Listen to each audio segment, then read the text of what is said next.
नमस्कार मंडळी. आज आपण पाहणार आहोत माणसं पारखण्याची 7 सूत्रे कोणती. असे म्हटले जाते की माणसाची पारख हीच खरी संपत्ती आहे. आपल्या आयुष्यात अनेक लोक येतात आणि जातात, पण प्रत्येक जण आपलाच असतो असे नाही. कधी कधी आपण खूप उशिरा ओळखतो की ज्यांच्यावर आपण जीवापाड प्रेम केलं आणि ज्यांना मित्र मानले त्यांनीच आपला विश्वासघात केला. खऱ्या आणि खोट्या माणसांमधील फरक ओळखणे ही आजच्या काळाची सर्वात मोठी गरज आहे. माणूस हा समाजप्रिय प्राणी आहे. आपण समाजात वावरताना अनेकदा अशा अनुभवांना सामोरे जावे लागते की माणुसकीपेक्षा स्वार्थ मोठा ठरतो. चला तर मग 7 प्रकारच्या लोकांपासून स्वतःला कसे वाचवायचे आणि कसे ओळखायचे ते पाहूया. जे लोक तुम्हाला टाळतात. अनेकदा असा अनुभव येते की एखादी व्यक्ती आपल्याला अचानक टाळायला लागते.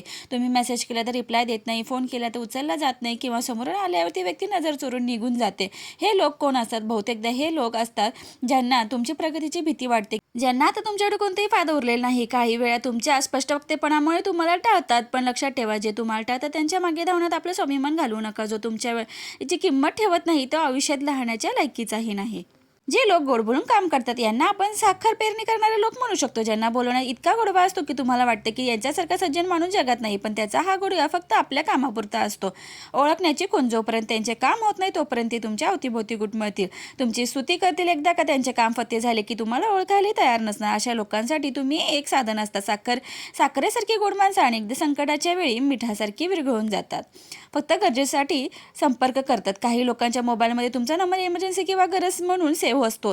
त्यांना तुमची आठवण तेव्हाच येते जेव्हा त्यांना पैशांची गरज असते, कोणाची ओळख हवी असते, एखादे अडकलेले काम पूर्ण करायचे असते. वास्तवाची जाणीव. हे लोक सणावाराला शुभेच्छा देणार नाही, तुमच्या सुख दुःखाची चौकशी करणार नाहीत, पण जेव्हा त्यांच्यावर संकट येईल तेव्हा ते सर्वात आधी तुम्हाला फोन करतील. अशा लोकांशी संबंध ठेवताना काय सीमा निश्चित करा. सहकार्य करणे चांगले आहे, पण कोणाचे वापरले जाणे चुकीचे आहे. तुमच्या माघारी बोलणारे, तोंडावर एक आणि पाठीमागे दुसरे, ही लोक मुख्य ओळख. तुमच्यासमोर जे तुमचे सर्वात मोठे हितचिंतक असल्यास आणतील, पण तुम्ही तिथून हटलात की तुमच्या उणीवा, तुमचे खाजगी आयुष्य आणि तुमच्या चुका इतरांना सांगतात. सावधानता. माघारी बोलणारे लोक मुळात कमकुवत मानसिकतेचे असतात. त्यांच्या तुमच्यासमोर बोलण्याची हिंमत नसते. जे इतरांचा उणीवा तुमच्याकडे सांगतात ते नक्कीच तुमच्या उणीवा तिसरा कोणाला तरी सांगत असणार. हे कायम लक्षात ठेवा. अशा लोकांपासून 4 हात लांब राहणे हिताचे असते. तुमच्या जवळ जळतात. मत्सर किंवा जळफळाट ही माणसांची सर्वात घातक प्रवृत्ती आहे. तुम्ही एखादी नवीन गाडी घेतली, तुम्हाला प्रमोशन मिळाले, तुमच्या कुटुंबात आनंदाची बातमी आली की लोकांच्या चेहऱ्यावरचा रंग उडते. हे वर्करने अभिनंदन करतील, पण त्यांच्या डोळ्यातील असूया लपत नाही. हे लोक तुमच्या यशात काहीतरी दोष शोधण्याचा प्रयत्न करतील. तुम्हाला तर नशिबाने मिळाले किंवा यात तुमचं मोठं कौतुक काय, अशा प्रकारची विधाने करतात. तुमची प्रगती ज्यांना सहन होत नाही त्यांना तुमचे यशाच्या सोहळ्यात कधीही सामील करून घेऊ नका. तुमच्यासोबत राहूनही तुमची बदनामी करणारे हे सर्वात धोकादायक लोक आहेत. हे तुमच्यासोबत फिरतील, तुमच्यासोबत जेवतील, तुमच्या घरातील गुपित जाणून घेतील, मग त्याचा गोष्टीचा वापर करून समाजात तुमची प्रतिमा मलिन करतील. हे घरभेदी असतात. त्यांच्यामुळे तुमचे चारित्र्य शिंतोडे उडू शकतात. हे लोक अशा अफवा पसरवतात ज्याचा आधार नसतो, पण तुमच्याबद्दल लोकांच्या मनात शंका निर्माण करतात.